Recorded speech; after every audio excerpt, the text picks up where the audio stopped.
Without it, the future is bleak for any country. To address out-of-school children syndrome in Nigeria, the federal government said it will introduce conditional cash transfers as part of measures to increase school enrollment in the country. The Minister of Education, Olatunji Alausa, explained that the conditional cash transfer initiative is to encourage parents to release their children for enrollment in schools, with a stipend helping to augment family income and the children's economy. Nikhil, please take it away. I think that we should even move beyond giving stipends to parents as a way of discouraging the out-of-school, as a way of defeating the out-of-school syndrome. Education up to secondary level should be made free in our country. And I believe it's possible. It all takes focus and determination. If you make education free at primary and secondary level, and exam fees, you pay the exam fees. A lot of the people roaming the streets, they will be in school. It will be an incentive to the parents. Let me tell you, some parents pay school fees of their children. Once they exit primary school, they stop paying. The children's education stops at that level. There are some parents who are polygamous. Their daddy rotates the school fees of children whose wives' children will have their school fees paid in a particular year. I know a friend who is a media guy too. He was supposed to read law. Do you know that because of the number of years that he would spend to read law, he was forced to change to a different course? Polygamous father, rotating the payment of fees. Today, this wife is the one whose children will pay the fees, will pay their fees. The next year will be somebody else. Reminds me of Pasuma's song. Alaya meji ẹ̀yin lẹ ń dájà sílẹ̀. Ẹ ń pín ọrùn sùn. You know that Pasuma song? How do you do the song? He said ẹ̀yin alaya meji ẹ̀yin lẹ ń dájà sílẹ̀. Ẹ ń pín ọrùn sùn. Òní ìyá Bílíkì lorún kàn. Ọ̀la Monday ìyá Mọ̀dínà ní orún kàn. You know that kind of thing. You cannot. When it comes to payment of school fees, if you try to implement that Alaya Meji policy, the education of those children will be stalled. And who knows, maybe the next year you may not even have money to pay at all. So that's why I'm proposing that education up to secondary level should be free, because the rate of dropout after primary is high. Some parents can't cope anymore, they just drop out. So if we can deal with that, the rate of dropout will then go down. Then the Almajiri syndrome. I heard the governor of, Nasarawa State talking so much about it. Let's not kid ourselves. It's a big problem. Some people don't like it when we talk about these things. They think it's an emotive issue. But it's a big problem. I've seen the governor of Borno State complaining bitterly about it. I'm a Northerner. And as I always say, you cannot claim that you love the North more than me. I was born there.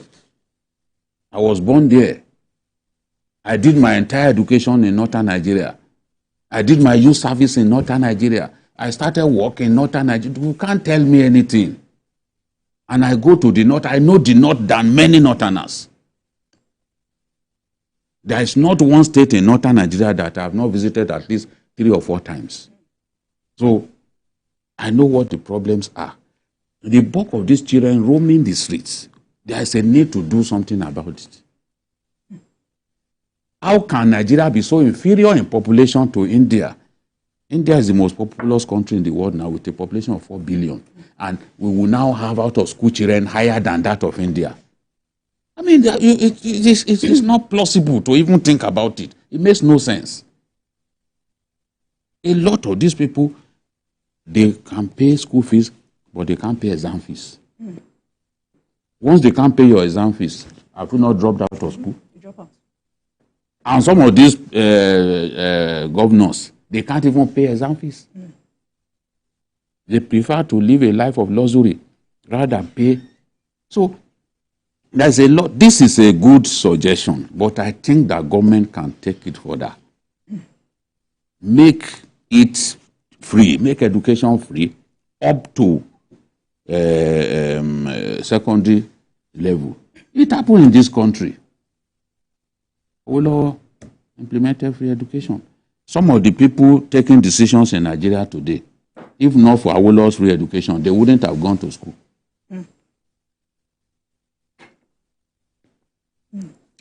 All right, Bikio, let me come to you, Adoye. Cash transfer initiatives, school feeding programs. I mean, if you look at this holistically, this is aimed at addressing the economic factors, but there are cultural factors also. Yeah, there are cultural factors, but there are also, I mean, there is a meeting point in all cultures that, which is about learning and acquisition of knowledge. There's no country that will tell you that they don't believe that children need to learn and that they don't need to acquire knowledge. So what is happening is that people are exploiting, poverty for political interest. Because some people believe that the less people are conscious, the less people are educated, the more they can be manipulated, the more they can be indoctrinated, to meet political aspirations. I think when you invest in education, it is far better than investing in bridges and buildings and all sorts of things. Because investment in human beings, it is greatest investment that brings the highest dividends. And education, it takes us away from poverty, from violence, from ignorance, and it enables us. It enables individuals to realize and develop his potentials, to be useful to society. And when you have a situation where people are not educated, you are going to have civil strife, you are going to have violence, you are going to have terrorism. In fact, societies where people are least educated is a breeding ground for instability of the system itself. So I also share the opinion of BKO that we can actually have a system that guarantees free education. We have done it in the past. Free education in the classical sense is not actually free. Some people pay for it, So it's just a question of tax regime. You tax some people and then the money you get there, you invest it into education. So I believe that it's a shame that Nigeria has one of the highest number of dropouts. We are talking about 20 million. But I believe in real sense, it's far more than that. It's far more than that. Go on our streets. You see, 2 years, 3 years, walking on the street, begging for what to eat. Sometimes parents use them as they use them to beg for money and all that. So unless we realize that investment in education is also our own security, then we'll not be able to talk about real human development. So I believe the conditional cash transfer is cosmetic. It's a good development. It's been practiced in Brazil, Philippines, and all that. But I think it is cosmetic. Government needs to invest in education itself, fund education, fund feeding in schools. And this feeding is not just about giving it to contractors, politicians to go and buy food and distribute. The schools themselves can actually feed if we actually have a vocational system. I remember in the 80s, there were secondary schools that were producing bread.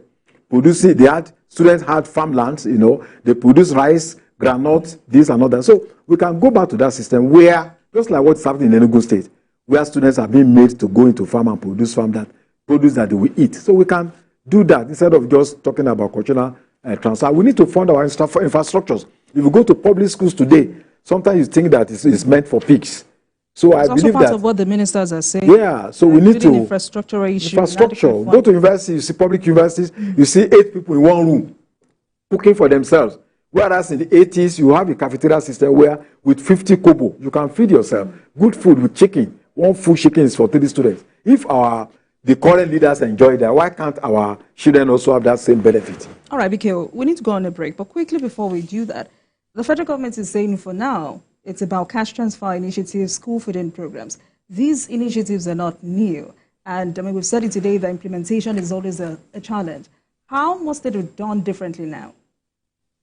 It's all about funding and determination. If you see, the school feeding program is not new. I think it was first implemented in Osun State. But where you see the kind of meals being served to the children, you just tell yourself that it's better to not even do this school feeding. But it can also help to improve on enrollment figures, because if the children are guaranteed 2 meals out of 3 during their school hours, it can help drive up enrollment figures, especially in the semi-urban and rural areas. So I encourage government to take the school feeding policy seriously. The governors to take the school feeding seriously, but they should also criminalize begging by children of school age during the time that they are supposed to be in school. For example, if at 11 o'clock a 9-year-old girl is hawking pure water, they need to apprehend her and arrest the parent and find out why the child is not in school. Again, if you implement free education, then the parent will have no reason in the world to not enroll the child in school. So that's why I would like to encourage the government to implement this free education up to secondary level. All right, gentlemen, let's go on a break, and when we come back, we will continue this conversation. Stay with us, everyone.